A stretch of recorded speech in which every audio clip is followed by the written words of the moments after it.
Off our top story at 10, two Idahoans detained in China.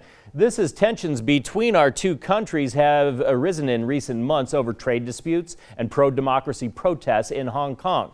We spoke with reporter Eric Grossarth of East Idaho News, who broke the story to learn the very latest about the fate of two people who run an English teaching company called China Horizons, based in Rexburg.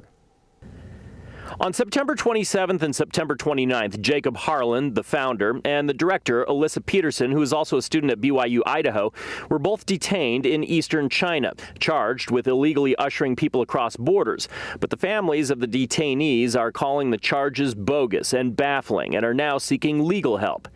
EastIdahoNews.com broke this story 6 days ago and has been following it closely. We spoke with their lead reporter on it, who says he spoke with Alyssa's father, who told him for the entire first week of their detainment, their families were unaware they were in jail.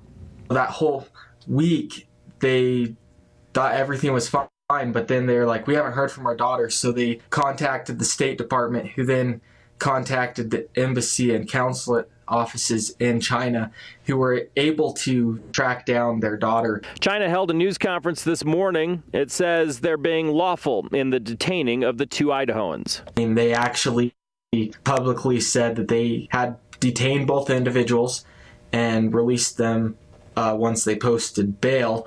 However, I spoke with the State Department this afternoon, and a spokesperson did tell me that they have not been able to confirm if they've been released on bail. They haven't notified them. From what I understand, families still haven't talked with the individuals.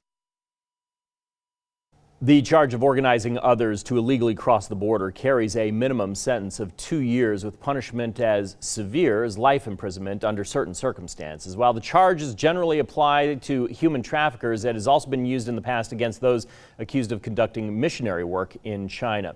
As for the China Horizons company, where both Idahoans work, they have announced that they will be closing down at the end of the month, writing on Facebook, quote, "Unfortunately, because of increasing political and economic problems between the U.S. and China, we are no longer able to send teachers to China safely." In a since deleted part of that post, they went on to call the charges bogus and to ask folks to donate to a pair of GoFundMe accounts to help bring the teachers home. This is a developing story. We will continue to work to bring you the very latest on it. Eric Grossarth is also working on another update on the story, and you can find his latest work on EastIdahoNews.com.